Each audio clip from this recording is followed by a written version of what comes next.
گزر نہیں جاتے لوگ اپنا بچہ اسی کے آگے، اور جس کو دکان پہ رکھا ہے اس کو کہا پیسے نہیں لینے، پکڑ سائیکل، لا سودا، جلدی جا، دھوپ ہے تو پھر کیا ہوا، تو نے میرے سے 8,500 پورا نہیں لینا، اپنا بچہ چھپا کے رکھا ہے۔ گزر رہی ہے، بچہ دیکھ لیا، کتے کا بچہ پیاسا، لکڑی کے جوتے اس خاتون نے پہنے تھے، اس نے اپنے دوپٹے کو پھاڑ کے 2 حصوں میں کیا، اور پھر اس نے وہ اپنا جوتا لکڑی کا کنویں کے اندر لٹکایا، اور پانی نکال کے تو یوں کر کے جب وہ بچے کے منہ میں اڈیل رہی تھی تو عرش کا مالک راضی ہو رہا تھا، اس کو پیدا کرنے والا رب راضی ہو رہا تھا۔ اور میرے حبیب فرماتے ہیں چند قطرے اس بی بی نے اس کے منہ میں پانی کے کیا اڈیلے، خدا کی رحمت کو جوش آیا، فرمایا فرشتو اس کے گناہ والی لسٹ ساری پھاڑ دو، میں نے اسے جنت دینے کا فیصلہ فرما لیا ہے۔ پر اگر تو سخت گیر ہو جائے، دیکھیں نا، جس قوم کا روزانہ کی کوئی نہ کوئی خبر زیادتی کی لگ جائے، کیا بیٹیاں برابر نہیں ہوتی؟ کیا بہنیں برابر نہیں ہوتی؟ جہاں روز کوئی نہ کوئی خبر قتل کی لگ جائے، قتل ہی کر دیا، مار ہی ڈالا کسی کو، جہاں روز کرپشن کے کیس سامنے آئیں، غریبوں کا مال کھا کے بھی لوگ بڑے تسلی سے وقت گزاریں، تو اس کا مطلب یہ ہے کہ اس معاشرے نے یہ سمجھنا ہی چھوڑ دیا ہے کہ ہماری بقا کس چیز میں، ہمارا فائدہ کس چیز میں۔ نرمی پیدا کریں بھائی، اگر طبیعت میں نرمی نہیں ہے، کسی پہ ترس ہی نہیں آتا، اس قدر زیادہ خود غرضی ہو گئی ہے کہ اپنے سوا کوئی شے دکھائی نہیں دیتی۔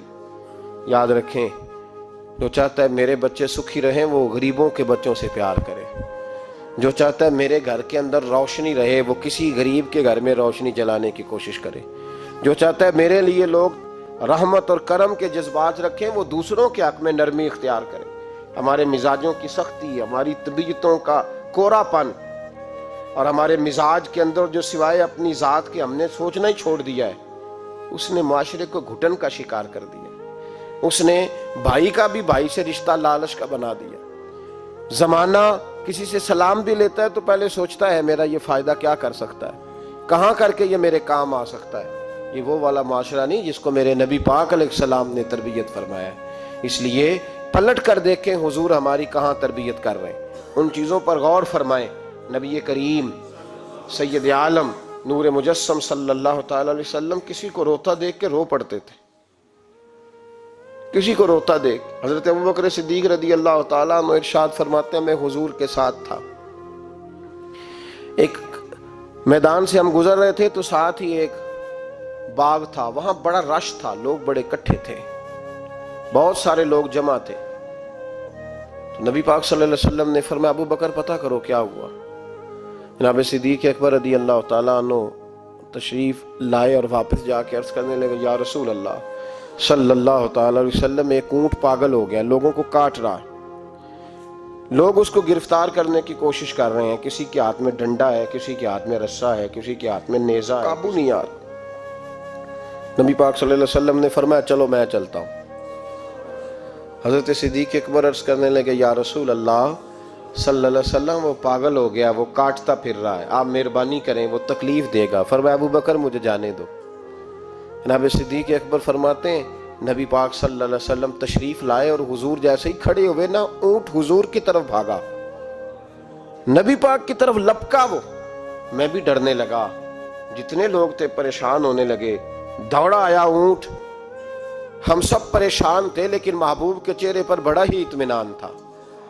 فرماتے اونٹ دوڑا آیا اور سیدھا آ کے اس نے حضور کے قدموں پہ سجدہ کیا، اور جناب صدیق اکبر فرماتے ہیں اس نے حضور کے کان میں کچھ کہا تو نبی پاک کی آنکھوں میں آنسو آ گئے۔ کس کے دکھ پر؟ او بھائی غور تو کرو، اس بات کو سمجھو تو صحیح، تو جیتے جاگتے ہنستے کھیلتے انسان کے دکھ پر پریشان نہیں ہوتا، تو مسلمان پڑوسی ساتھ رہنے والا، پلنے والا، بسنے والا، جس کی جوانی لڑک پن بڑھاپا تو نے آنکھوں میں دیکھا، تجھے اس کے دکھ پر پریشانی نہیں ہوتی۔ اور ایک اونٹ کان میں بولا، اس کیفیت کو سمجھ تو صحیح یار، اس رنگ کو محسوس تو کرو مہربانی اہل زمین پر، خدا مہربان ہوگا عرش بری پر۔ کے کان میں کچھ کہا، حضور رو پڑے، پھر محبوب نے فرمایا رسی لاؤ۔ مالک رسی لایا تو حضور نے اس کے ناک میں نکیل ڈالی، اس نے خاموشی سے ڈلوا لی. حضور نے اس کے ہاتھ میں دیا اور فرمایا تو کہتا ہے پاگل ہو گیا. وہ شکایت کر رہا ہے کہ حضور گرمی میں تپ جاتا ہوں پر پانی کا گھونٹ نہیں دیتا. یا رسول اللہ صلی اللہ علیہ وسلم یہ میری طاقت سے زیادہ مجھ پر بوجھ رکھتا ہے. محبوبہ میں تیرے سوا کس کو دکھ بتاؤں. کام زیادہ لیتا ہے چارہ کم ڈالتا ہے. او بھائی میرے محبوب پاک سید عالم صلی اللہ علیہ وسلم نے ہمیں جو مزاج عطا فرمایا وہ تو اس طرح کا ہے کہ جانور کو بھی دکھ ہو تو محبوب پاک کو تکلیف ہوتی ہے. صحابہ فرماتے ہیں کہ 2 آدمی گھوڑے پہ بیٹھے تھے. غور کرنا میری بات پر. 2 آدمی گھوڑے پہ بیٹھے, کدھر سے آ رہا ہے کدھر سے جا رہا ہے. رستے میں ملاقات ہوگی تو گھوڑوں پہ بیٹھے آپس میں باتیں کر رہے ہیں. شروع نہیں کر دیتے گفتگو لوگ. ہمارے زمانے میں تو کوئی بندہ تھوڑا تگڑا ہو, وہ کار پہ آ رہا ہو اور جیسے ایک دوسرا چودھری کار پہ آ جائے تو ساری سڑک بھی بلاک ہو جائے تو کہتے ہیں کوئی اگ بجھانی جا کے. تو نہیں پتا 2 چودھری کھلوتے ہیں, انتظار کرو ٹھہر جاؤ. تمہیں نہیں پتا کہ ہم سیٹھ صاحب ہیں, کل نہیں تو کار نہیں خریدی یار, تم کہتے ہو رستہ دے دو. یہ کیسے ہو سکتا ہے. اور میں نے بڑے بڑے عجیب لوگ آنکھوں سے دیکھے, بڑے عجیب لوگ. شیشہ کھول کے گاڑی کا کہیں گے ٹھہر جا کوئی جلدی ہے. بھائی تو شارع عام پہ کھڑا ہے اور تجھے رستہ کھولنا تیری ذمہ داری کا حصہ ہے. لیکن وہ کہتا ہے کہ 4 فٹ میں آپ چھڈی ہے تو کیسے کہتا ہے کہ رستہ. یہ جو خوبصورت مزاج قومیں ہوتی ہیں ان کا یہ رویہ نہیں ہوتا کہ جہاں طبیعت چاہے, جہاں جس طرح اس کا دل چاہے وہ کرے. تو خیال کریں کس چکر میں قوم پڑ گئی. اس کا مطلب یہ ہے کہ جس کو مرضی تکلیف دیتے پھرو. نبی کریم سید عالم صلی اللہ علیہ وسلم نے فرمایا اللہ نے میری برکت سے ساری زمین مسجد بنا دی ہے, جہاں نماز پڑھو گے اللہ قبول فرما لے گا. لیکن فرمایا رستوں میں نماز نہ پڑھنا, لوگوں نے گزرنا ہے. رستوں میں شارع عام پر نماز کی نیت باندھنے کی اجازت نہیں ہے. تو میرے عزیز بھائی غور فرمائے, 2 آدمی, ایک ادھر سے گھوڑا لے کے آ رہا ہے کدھر سے جا رہا ہے. دونوں جا رہے تھے آپس میں دونوں نے بات چیت شروع. قریب سے نبی پاک صلی اللہ علیہ وسلم گزرے تو سرکار رکے, ان دونوں کو فرمایا نیچے اترو بھائی گھوڑوں سے. اتر آئے تو 2 جملے محبوب نے, خیر الکلام ما قل و دل, 2 جملوں میں بات محبوب نے مکمل کر دی. فرمایا جانوروں کو سواریاں بنایا کرو, کرسیاں نہ بنایا کرو. سواریاں بنایا کرو, انہیں کرسیاں. جب بیٹھنا ہو تو نیچے اترو, کسی کرسی پہ بیٹھ کے بات کرو. یہ سواری کے لیے ہیں. ان کے اوپر بوجھ اس وقت بنو جب تم نے سفر کرنا ہے. تم بوجھ بن گئے.